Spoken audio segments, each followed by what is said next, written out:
Assalamualaikum warahmatullahi wabarakatuh. Perkenalkan, nama saya Rena Cindy Aprilia. Di sini saya akan mempresentasikan mengenai pengembangan sistem. Apakah yang dimaksud dengan pengembangan sistem?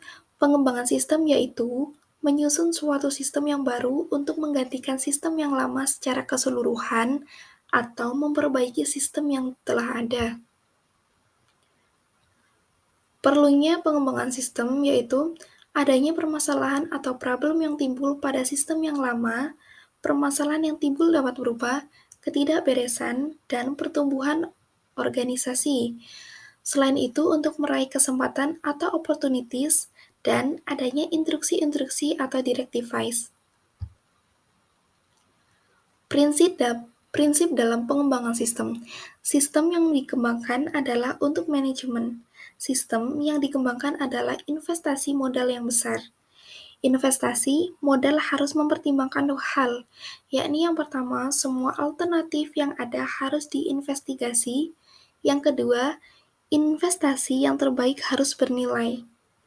Sistem yang dikembangkan memerlukan orang yang terdidik tahapan kerja dan tugas yang harus dilakukan dalam proses pengembangan sistem.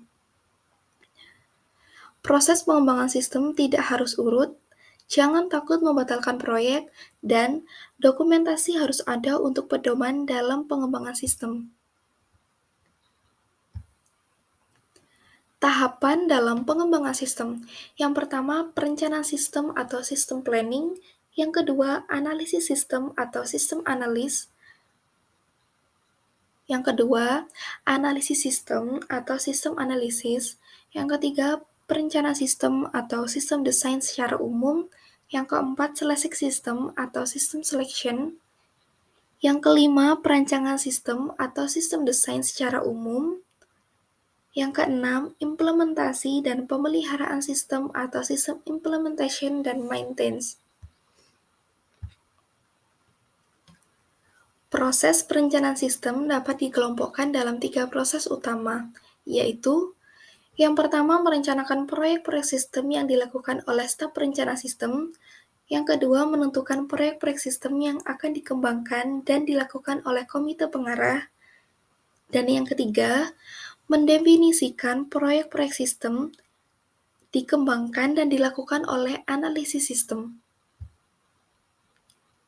Analisis sistem, yakni penguraian dari suatu sistem informasi yang utuh ke dalam bagian-bagian komponennya dengan maksud untuk mengidentifikasikan dan mengevaluasi permasalahan-permasalahan, kesempatan-kesempatan, hambatan-hambatan yang terjadi, dan kebutuhan-kebutuhan yang diharapkan sehingga dapat diusulkan perbaikan-perbaikan.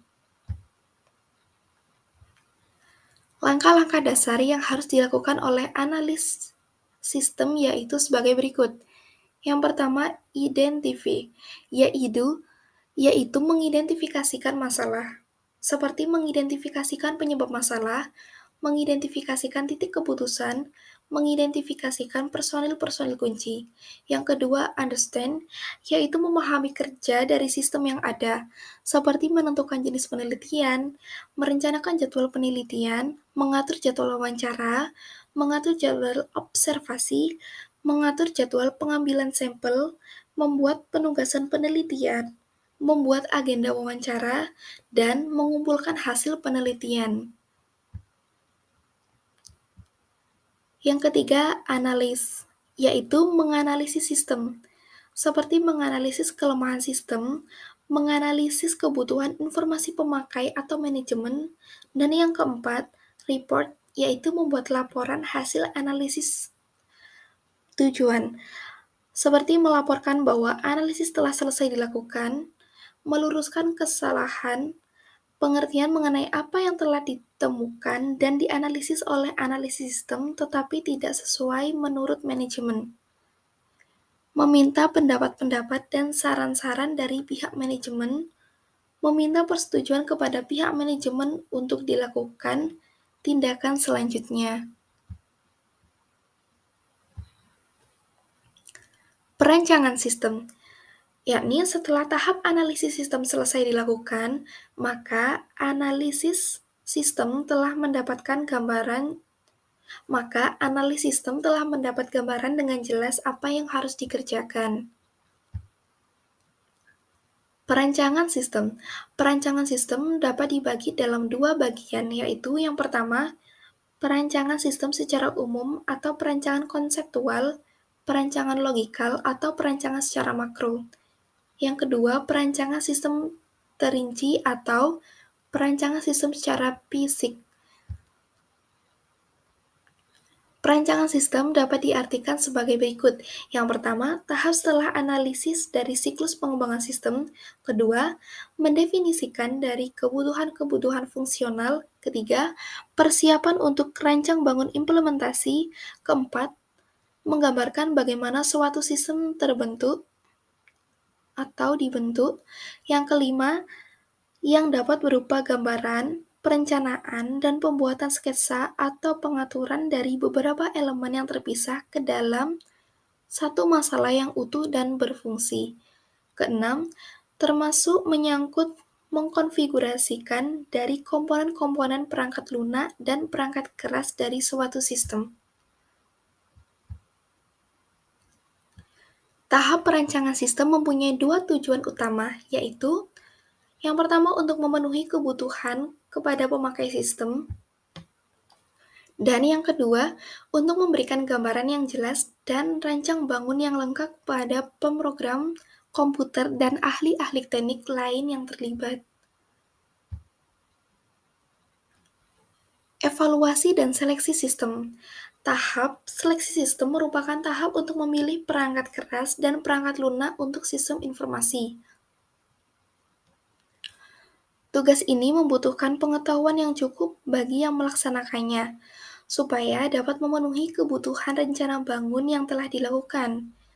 Pengetahuan yang dibutuhkan oleh pemilih sistem diantaranya adalah pengetahuan tentang siapa-siapa yang menyediakan teknologi ini, cara pemilikannya, dan sebagainya.